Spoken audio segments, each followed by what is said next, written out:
So this is the Sony Action Cam FDRX3000R, which includes a live view remote kit. It's a small little screen which allows you to remotely manage the device and see what's on the display.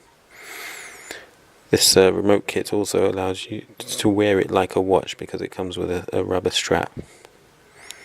Now, the Action Cam also comes with a battery and an underwater housing unit. There's the back of the box, it tells, or the side of the box, it tells you the name of the product and some basic information. Alright, so the price of the device, or the price I paid for it, was I think 2,799 Arabian dirhams, which is Emirati money because I bought it in Dubai.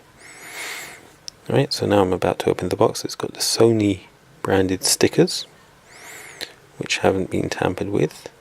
I made sure this is the one I bought because there was another box in another shop which had stickers, but they did not say Sony, which indicated to me it may have been opened previously and then they taped it up again. So I just made sure I bought the one that appeared to be unopened.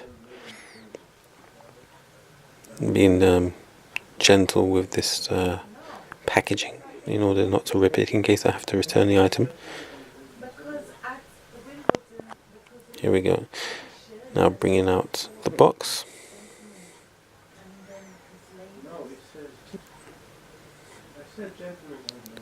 Going to now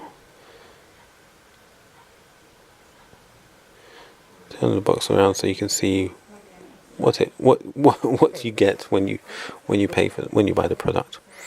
Okay, so there's the cam recorder. It's already housed in its waterproof housing. Let's see what else comes inside the box.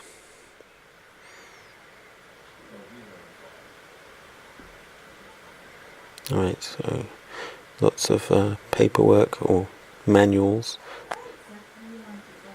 Looks like Korean.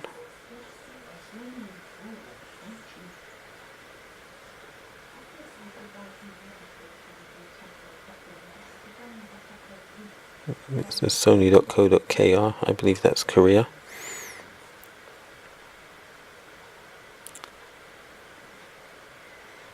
A nice sticker called Sony Action Cam. Not sure if I'm going to use that or where I would use it.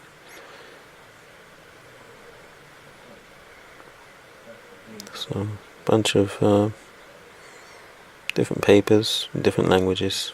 Not sure which ones are relevant. Live view remote, that's English, so maybe that will be useful for me. Anyway, put that back in the box. What else do we have? So here we have a micro USB cable. That's used for charging the device and for data transfer. This is I guess a housing unit for the live remote viewer. And it's got this sort of screw back which allows you to attach it to or to mount it on attachable devices.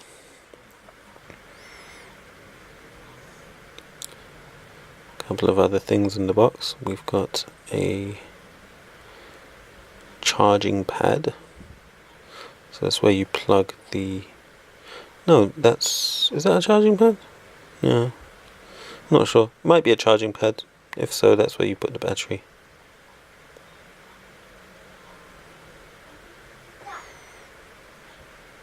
Another mounting device. It's a clip. There's a battery. That's one side of it. Let's look at the other side. It should tell us the capacity of the battery. So lithium ion. And it's 1240 milliamps.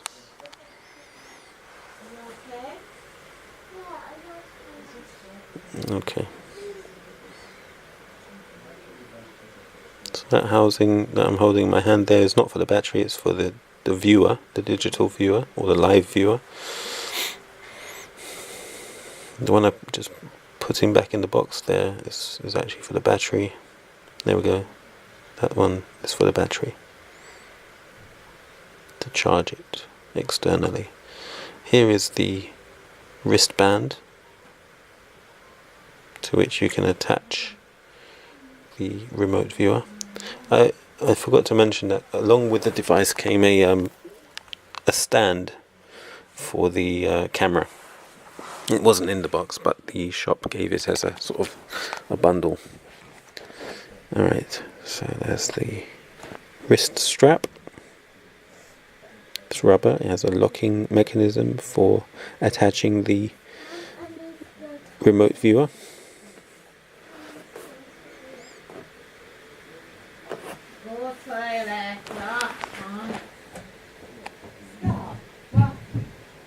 There we go.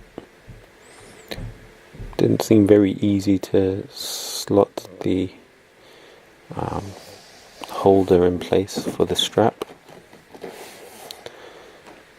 Okay, let's put these back in the box so we can get to the actual action cam and see what that's like.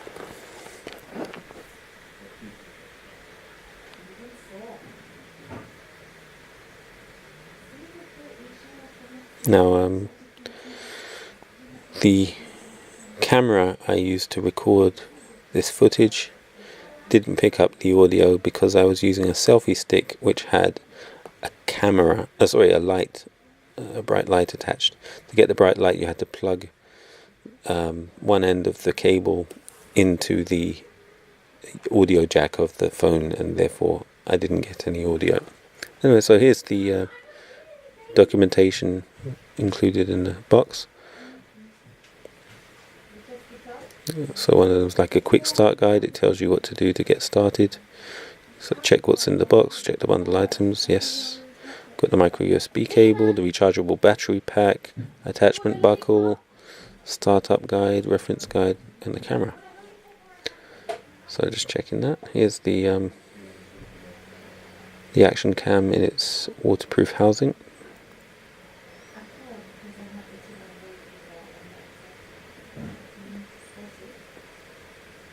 And the live remote viewer.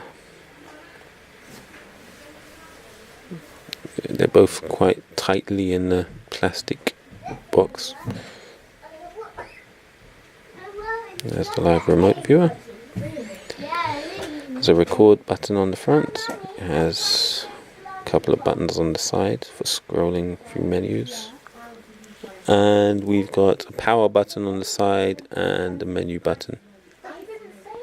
There's a small little LED in between those which shows you if the device is charging or not.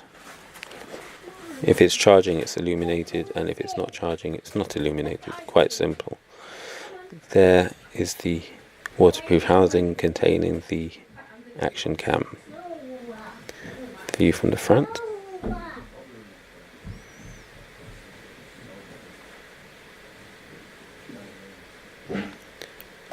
From the side, it says Sony 4K and Zeiss, which refers to the lens. There's the back and the right side. Okay, underneath the device we have the opening mechanism for the housing. We have on the top the record button, the power button, something else. Alright, so let's open this. This was my first time touching it, so I never knew how to open it, but let's see if I figure it out. Open, yep. Oh, nearly had it. See, what you do, you push that slider forward and then you open from the middle. Yeah, like that.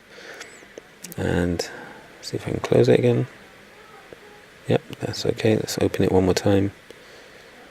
Doing it once might be luck, but doing it twice shows, okay, you figured it out and you know how to do it.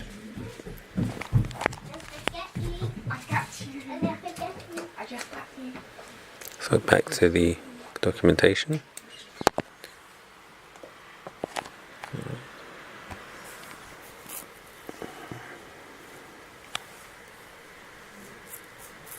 I want to know how to insert a memory card.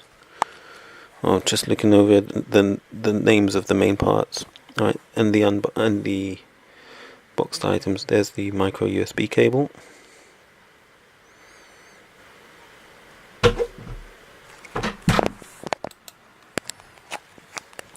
Then we have the battery, the rechargeable battery pack.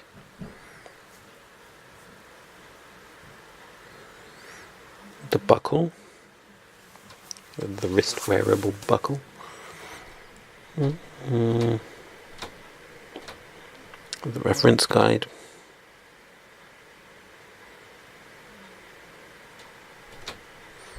Alright, back to the camera.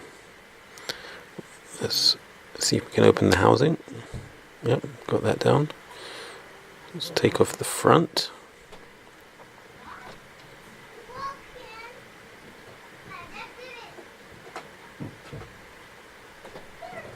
Let's see if we can do that without breaking it. Being very gentle. Okay, there we go. So there is a clip at the top of the housing. Alright, and remove the camera. So as you can see, the camera on its own doesn't have a lens protector. That was a third-party item I had to buy. Although there is a lens protector with the waterproof housing, when the device is in the waterproof housing, the audio is not picked up sufficiently. So if you're filming out of water on land and you need audio, it doesn't make sense to use it in the housing. The drawback with that is that you don't have a protector for the lens. Okay, let's open this door on the left hand side. That is the housing for the battery.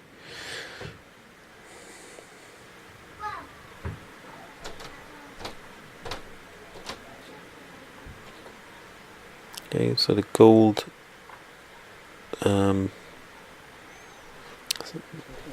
parts of the battery need to attach to the gold parts inside the unit. There we go. What next? Let's close the door.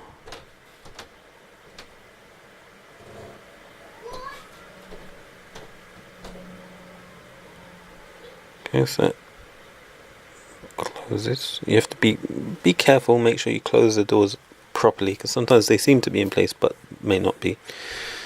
So that is a lock for the door. See, as you can see, I thought it was locked but in place, but it wasn't. So close that again and then slide the locking slider to the lock position. So to open it you do that. To lock it, you no longer see the yellow strip. Alright, so that's attaching or putting in place the battery. You then need to charge it. It comes with a small amount of charge. So to charge it, what we need to do is attach the micro USB cable. And you attach the micro USB cable to your laptop or computer. There we go.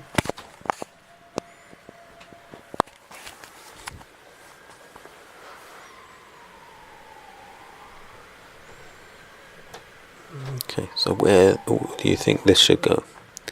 Well, there's another door to this device located at the back. That's it. Now how do we open it? We open it like so. There we go.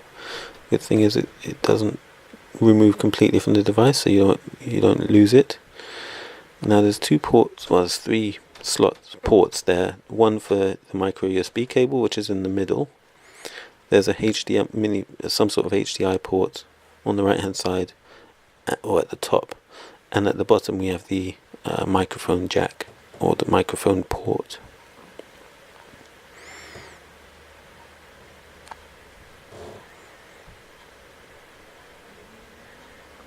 So the USB cable needs to be plugged into the power source, which in this case is the laptop.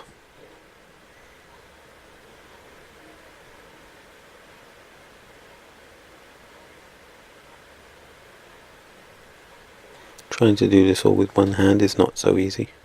There we go.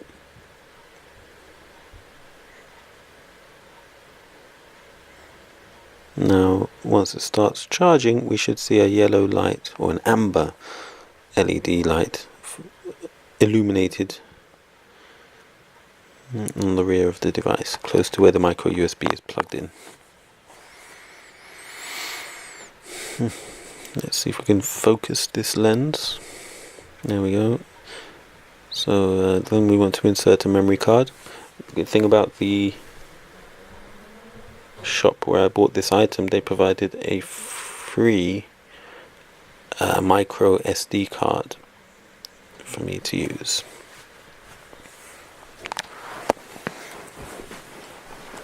So the micro SD card they gave me was 32 gigabytes. So there you go, there's the amber light which indicates that the device is charging.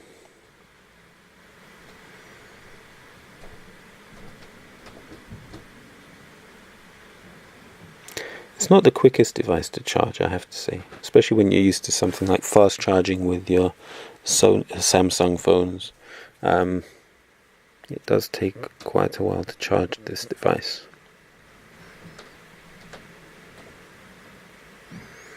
That's the slot for the memory card.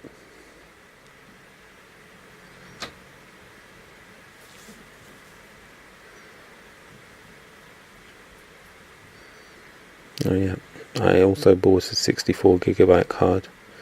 For this device I'm just going to use a 32 gig. So to be compatible with this camera, you need a certain type of class. I think it's class 1 or class 10, I don't remember. I just pointed to it a moment ago. Here we go. Try and cut open the packaging.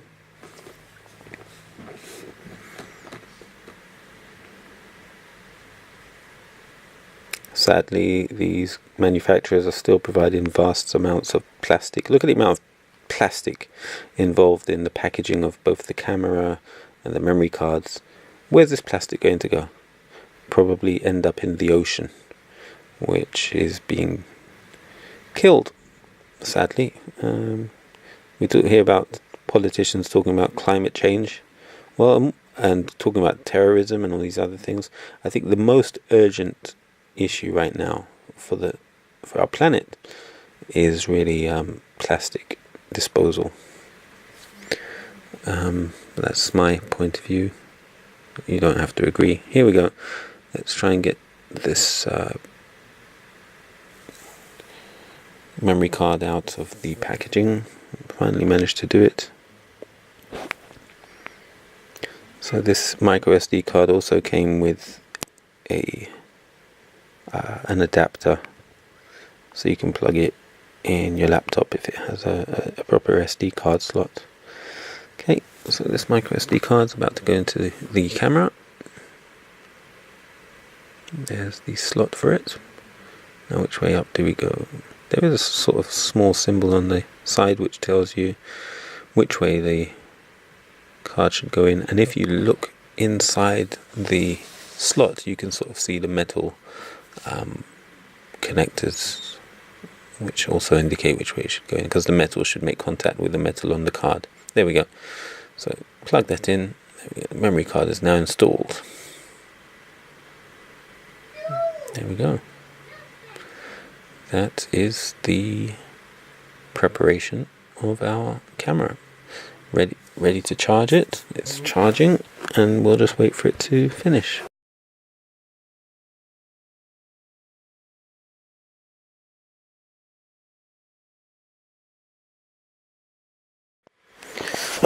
So here's the camera. The charging is complete as the amber light is now no longer illuminated. Remove the cable. Let's close the door for the charging.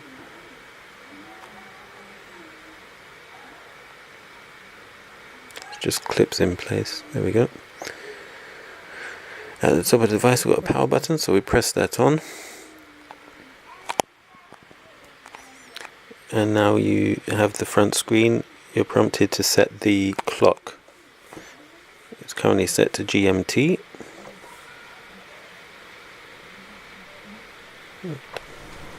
You can adjust that using the arrow buttons on the right hand side.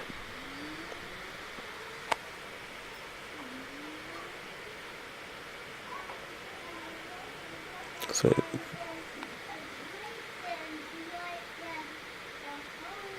actually we're now in British summertime, which is 1 hour ahead of GMT.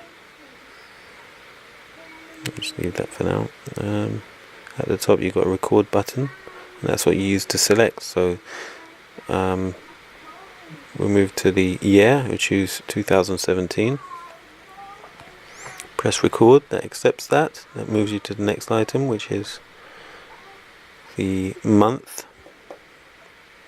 which is June, and the day, which is the 7th. So 7th of June 2017. Set the clock. What time is it? Take a look at the laptop to see what time it is. Then I can input the hour.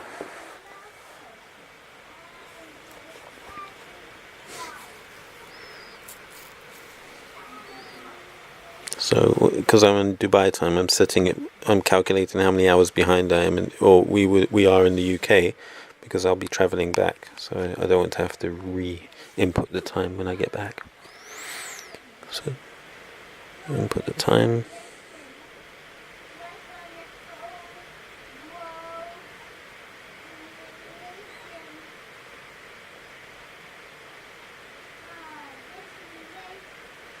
There we go.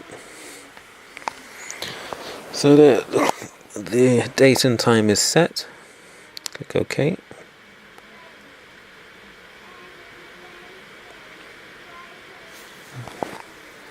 And the device boots. You can see all the initial settings. So it's got satellite, GPS, Bluetooth and Wi-Fi, all active from the start. It's set to record in 4K at 30 frames per second.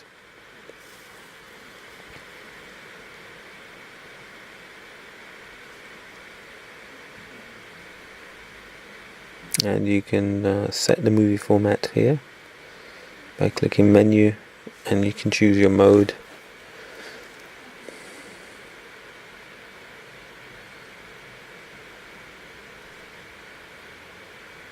We choose our shooting settings. You enter it by pressing the red button, the record button at the top. Right.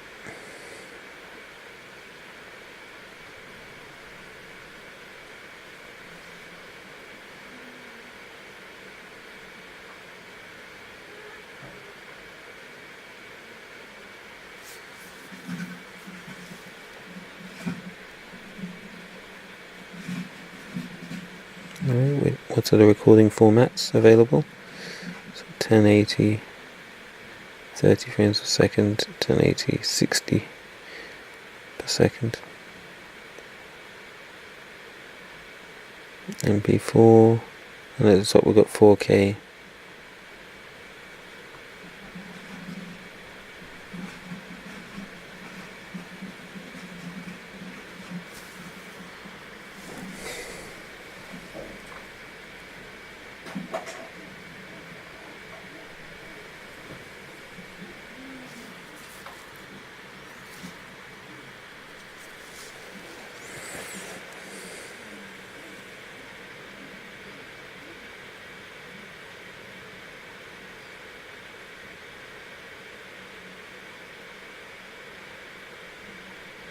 I selected the wrong item there and trying to get out of it now. Okay.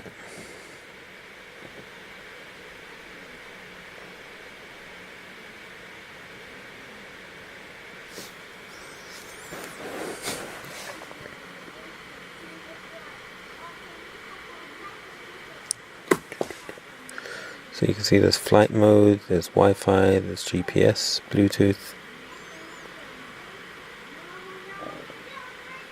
Do I want to format the SD card?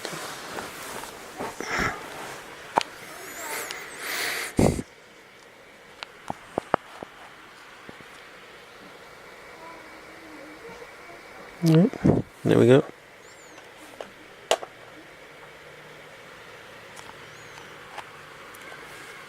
Let's rehouse the camera.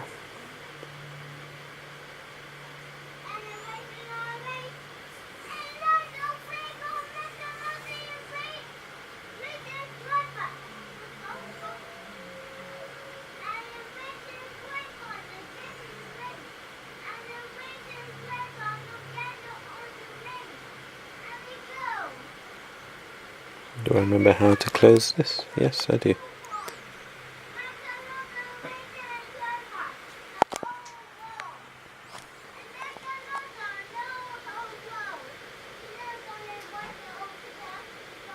There. That's ready to go.